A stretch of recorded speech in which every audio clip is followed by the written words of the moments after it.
సమూహం కలిస్తే కానీ ఒక మీటింగ్ పెట్టలేం కదా. అందులో ప్రధాన పాత్రలో నేను ఒకడిని. అయితే మా ఉద్దేశం ఏమిటంటే, ఎప్పటి నుంచో కుల సంఘాలు ఉన్నాయి, కానీ ప్రతి ఒక్కళ్ళు కూడా ఏదో రాజకీయ పార్టీలో జాయిన్ అయిపోవడం, ఈ కుల సంఘం పేరు చెప్పుకోవడం, నాకు కాపు కార్పొరేషన్ చైర్మన్ వచ్చేద్ది, నాకు పలానా చైర్మన్ వచ్చేద్ది అంటాం. అలాగే రాజకీయ నాయకులు పదవి వచ్చేదాకా మన కాపులందరూ ఓట్లేయండి సార్ అంటాం. పదవి వచ్చిన తర్వాత అబ్బి కాపు గట్టిగా అనకండి, బీసీ ఎస్సీలు ఫీల్ అవుతారంటాం. అందువల్ల అది కాదు, ఏదో మార్పు ఉండాలి అనుకున్న సమయంలో మన మురళీకృష్ణ నాయుడు తమ్ముడు కన్నా అన్నా చేద్దామంటే ఈ సమావేశం పెట్టి, మరి తమ్ముడు మన రిజర్వేషన్స్ అవి పెండింగ్లో ఉన్నాయి, మన డిమాండ్స్ చాలా పెండింగ్లో ఉన్నాయి, పిల్లలు ఉద్యోగాలు చేసుకుంటున్నారు సాఫ్ట్వేర్ అయ్యి, హైదరాబాద్లో ఉంటున్నారు, అక్కడ ఉండటం వల్ల వాళ్ళకి డబ్బులన్నీ కూడా హాస్టల్కి పోతున్నాయి. పిల్లలు చదువుకుంటే వయోజన విదేశీ విద్యకి లాస్ట్ గవర్నమెంట్ సరిగ్గా చేయలేదు, అంతకుముందు గవర్నమెంట్ చంద్రబాబు నాయుడు 14-19 చేశారు. ఈ విధంగా చాలా సమస్యలు ఉన్నాయి. మనం దానికి ఏదైనా సహకారం చేయగలమంటే మీటింగ్ పెడతా ఉన్నాం. దానికి డిసైడ్ అయ్యే మేము మీటింగ్ పెట్టాం. ఈ మీటింగ్ పెట్టడానికి అందరినీ మేము పిలిచాం. కొంతమంది నాయకులు మాకు పదవి వచ్చేస్తుంది, మీటింగ్ పెడితే ఎలాగా, అధికార పార్టీతో ఇబ్బంది అని చాలామంది, మేము పెద్ద పెద్ద నాయకులు అనుకునే వ్యక్తులు కూడా ఈవేళ మీటింగ్ కాల్ రాలేదు. అంటే జాతి ముఖ్యమైతే జాతి పక్క ఉండండి, పదవే ముఖ్యమైతే పార్టీలో ఉండండి. కాపు నాయకులారా, మీకు జాతి ముఖ్యమైతే జాతితో అండగా ఉండండి, మీకు పదవే ముఖ్యమైతే పార్టీలో ఉండండి. ఎదగటానికి జాతిని వాడుకుని ఎదిగాక జాతిని పట్టించుకోని నాయకుల్లో మీరు కూడా తయారవ్వద్దని, అలాగే మేము కూడా తయారై ఇంట్రెస్ట్ ఉన్న వ్యక్తులు ఎవరన్నా ఉంటే మేము ప్రోత్సహిస్తాను తప్ప, మాకు ఈ పదవి కావాలని చెప్పి ఏ పార్టీ నాయకుడి దగ్గరికి నేనైతే వెళ్ళను, నాకు అవసరం లేదు కూడా. తయారు చేసి కూడా వ్యక్తులు ఎవరైనా వస్తే తప్పకుండా నా సహకారం ఇస్తాను. ఇంకా ముఖ్య ఉద్దేశం ఏంటంటే, పవన్ కళ్యాణ్ గారు పెద్దన పాత్ర పోషించమంటే మేము పోషించాం.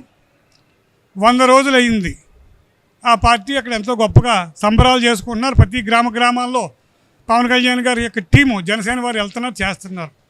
అలాగే కాపులం కూడా పెద్దన పాత్ర పోషించి మాకు 100 రోజులైంది.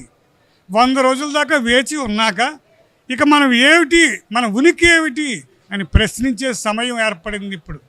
ఇందాక సోదరులు ఆమంతి స్వాములు చెప్పినా, మురళీకృష్ణ చెప్పినా, పెద్దలు చెప్పినా అల్టిమేట్గా ఏంటంటే, అయ్యా మీరు అన్న పాట మేము నిర్వహించాం, మరి మా డిమాండ్స్ కూడా ఏమి చేయండి, మా జనాభా రీత్యా మాకు పదవులు కావాలా, ఎమ్మెల్యే సీట్లు అన్నీ కూడా నేను అడగను, మీరు అడగొద్దు, నా మీద ఒత్తిడి చేయొద్దు, నా వ్యూహం నాకు ఉంది అన్నారు. మీ వ్యూహాన్ని మేము మన్నించాం. మీరు ఎన్ని సీట్లు పుచ్చుకుంటే అన్ని సీట్లే మాకు ప్రసాదమని భావించాం. కానీ నిన్న 20 కార్పొరేషన్లు బయటకు వచ్చినాయి. అందులో మన జనాభా ఎంత, మనకు ఆ పార్టీలు ఇచ్చినవి ఎంత, మీ నోటి వెంట ఒక్క మాట రాలేదు. నిజాయితీపరుడైన జనసేన పార్టీ 14 నుంచి 24 దాకా పనిచేసిన కార్యకర్తలు చాలా మనోభావాలు చెందుతున్నారు. అదృష్టమో దురదృష్టమో తెలియదు, ఈ కులంలో కుబేర్లు ఉన్నారు, కూటికి లేని వాళ్ళు ఉన్నారు. మొన్న పిఠాపురంలో ఫర్ ఎగ్జాంపుల్ చెప్తున్నా, డీకే చైతన్య పాప మన ఆదికేశ్వర గారు మనవరాలు, అంత కుబేర్రాలు కదా పవన్ కళ్యాణ్ గారు. పిఠాపురంలో రోడ్లమ్మడి తిరిగింది. ఆ అమ్మాయి ఏదో పదవి అడుగుతుందట, మాకు పూర్తిగా తెలియదు. ఇలా కష్టపడ్డా వాళ్ళు మీకు గుర్తించింది ఎక్కడ? ఆ మంచి స్వాములు పార్టీకి ఎంత కష్టపడ్డాడు సార్, అతన్ని గుర్తించింది ఎక్కడ? మేమంటే కుల సంఘంలో ఉంటే పరోక్షంగా ప్రత్యక్షంగా మద్దతు ఇచ్చాం, మాకు ఏ పదవిలో మీరు ఏమి ఇవ్వక్కర్లేదు. కానీ పార్టీలో కష్టపడ్డ వాళ్ళని గుర్తించి ఇది ఎలా? మీరు ఒక్కసారి ఆలోచించండి పవన్ కళ్యాణ్ గారు. కాపు జాతి మిమ్మల్ని నమ్ముకుని ఉంది, వాళ్ళ డిమాండ్స్ ఏమిటి, వాళ్ళతో కూర్చోబెట్టి మీరు రౌండ్ టేబుల్ మీటింగ్ పెట్టండి. పదవి రాకముందు పార్టీ పరంగా పెడతాం కాదు, ఇప్పుడు పెట్టండి. మేము పెట్టిన డిమాండ్స్ అన్నీ వినండి. మీకు నెలలు కావాలా, 2 నెలలు కావాలా, 3 నెలలు కావాలా, 6 నెలలు కావాలా, సమయం తీసుకోండి. కానీ ఆ రిజల్ట్ అన్నది మా యొక్క గుండెల్లో ఆనందం పొంగేలా ఉండాలా. ఆ విధంగా ఉంటే కాపుజాతి బిడ్డలు బ్రహ్మాండంగా మీకు కూడా అండగా ఉంటారు. ఇంకొక మాట, ఈ యొక్క సాఫ్ట్వేర్ కంపెనీలు హైదరాబాదు, బెంగళూరు ఉన్నాయి. కుదిరితే ప్రతి పార్లమెంట్లో ఒక యాన్సరీ కంపెనీ పెట్టించండి. ఆ బిడ్డలు ఇక్కడ తింటారు, ఆ బిడ్డలు ఇక్కడ ఉంటారు. హాస్టల్లో డబ్బులు కట్టలేక వాళ్ళు ఆర్థికంగా ఇబ్బంది పడుతున్నారు. ఈ ఏరియాలకు వస్తే ఇది ఎవరన్నా కుల సంఘ నాయకులు ఉంటే జాతి గురించి ఆలోచించండి. పదవి కోసం అయితే పార్టీలు కులాన్ని వదిలేసి పార్టీ పరంగా చేసుకోండి. ఈవేళ కాకినాడలో కాపు జేఏసీ అని గొప్పగా చెప్పుకుని ఉద్యమ గడ్డిది. ఇక్కడ జేఏసీ నాయకులు మీటింగ్ పిలిచినా రాలేదంటే దాని సంకేతం ఏంటి అంటే పదవే మీకు ప్రధానమా? పదవి లేకపోతే మీరు బతకలేరా? మీ జీవితం అంతా పదవి ఉంటుందా? నువ్వు పుట్టిన జాతి ఉంటుంది. అయ్యా జేఏసీ నాయకులారా, ఈ మీటింగ్ రాకపోయి చాలా తప్పు చేశారు. ఈ మీటింగ్ సారాంశం మేము డైరెక్ట్గా చెప్తున్నాం. ఇలా కులం కోసం పదవి కోసం అల్లిపోయి రాకుండా ఉంటే మీరేనా ఇప్పుడు ఏలిది మేము జేఏసీ అని? ఇంకా ఎంతోమంది వస్తారో, కొత్త యువతను తయారు చేస్తాం. ఇలాంటి సంఘాలు ఇంకో 10 వస్తాయి. జనాభా రీత్యా 10 సంఘాలు, 25 సంఘాలు ఉంటాయి, 50 సంఘాలు ఉంటాయి, 100 సంఘాలు ఉంటాయి. అలా పెరిగితేనే ఐకమత్యం పెరుగుద్ది. కుల సంఘాలు పెరగాల, ఐకమత్యం పెరగాల.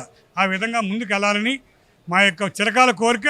పవన్ కళ్యాణ్ గారు మీరు 3 నెలల్లో 6 నెలల్లో తీసుకుని మా యొక్క డిమాండ్ నెక్కచ్చిగా మా జాతి ప్రతి ఒక్కళ్ళు సంతోషపడిగా మీ నిర్ణయం ఉండాలని మనస్ఫూర్తిగా కోరుకుంటూ నేను నాగబాబు, నేను కాకినాడ జిల్లా నుంచి మాట్లాడుతున్నాను. కాకినాడ మీటింగ్ హాల్ నుంచి మాట్లాడుతున్నాను. 14 నుంచి 24 దాకా పనిచేసిన కార్యకర్తలు చాలా మనోభావాలు చెందుతున్నారు. అదృష్టమో దురదృష్టమో సమూహం కలిస్తే కానీ ఒక మీటింగ్ పెట్టలేం కదా. అందులో ప్రధాన పాత్రలో నేను ఒకడిని. అయితే మా ఉద్దేశం ఏమిటంటే ఎప్పటి నుంచో కుల సంఘాలు ఉన్నాయి, కానీ ప్రతి ఒక్కళ్ళు కూడా ఏదో రాజకీయ పార్టీలో జాయిన్ అయిపోవడం, ఈ కుల సంఘం పేరు చెప్పుకోవడం, నాకు కాపు కార్పొరేషన్ చైర్మన్ వచ్చేద్ది, నాకు పలానా చైర్మన్ వచ్చేద్ది అంటాం. అలాగే రాజకీయ నాయకులు పదవి వచ్చేదాకా మన కాపులందరూ ఓట్లేయండి సార్ అంటాం.